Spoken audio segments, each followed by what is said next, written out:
સ્વચ્છ ભારત અંતર્ગત સાબરકાંઠાના ઈડર તાલુકાના કાવા ગામના શ્રીમતી જેપી પટેલ હાઈસ્કૂલના એનએસએસ એટલે કે રાષ્ટ્રીય સેવા યોજનાના વિદ્યાર્થીઓ દ્વારા બરવાવ ગામે સફાઈ અભિયાન હાથ ધરવામાં આવ્યું હતું।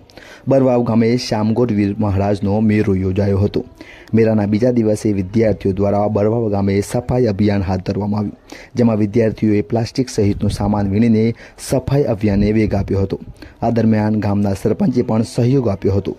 સફાઈ અભિયાન દરમિયાન વિદ્યાર્થીઓએ સ્વચ્છતાનો સંદેશ પણ લોકોને આપ્યો હતો।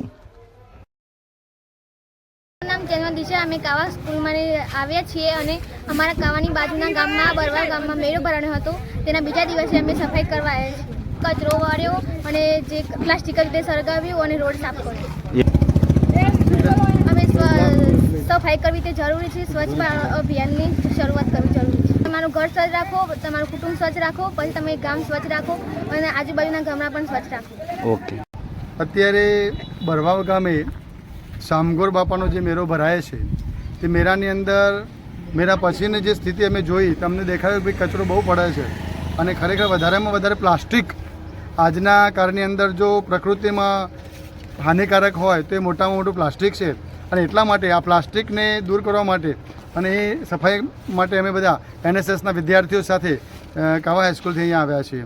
સ્વચ્છતા આમ તો સ્વચ્છતા ત્યાં પ્રભુતા, ભગવાનનો વાસ હોય સ્વચ્છતા હોય ત્યાં, એટલે દરેક વ્યક્તિ પોતાનું ઘર, મહોલ્લો, શેરી અને ગામ સ્વચ્છ કરશે તો 100% દેશ સ્વચ્છ થશે। મારું નામ પટેલ અલ્પેશભાઈ જીતાભાઈ છે। જે કાવા સ્કૂલના વિદ્યાર્થીઓ અમારા ગામની અંદર સાફ સફાઈ કરવા માટે આવ્યા છે। જે અમારા ગામમાં 2 દિવસ પહેલાં મેળો ભરાયો હતો, ત્યાં પ્લાસ્ટિકને બધું હતું, તેની સાફ સફાઈ કરવા માટે આ વિદ્યાર્થીઓ આવ્યા છે। એ બદલ હું કાવા સ્કૂલનો તથા વિદ્યાર્થીઓનો ખૂબ ખૂબ આભાર માનું છું અને મારા ગામ વતીથી પણ એક ખૂબ ખૂબ આભાર માનીએ છીએ।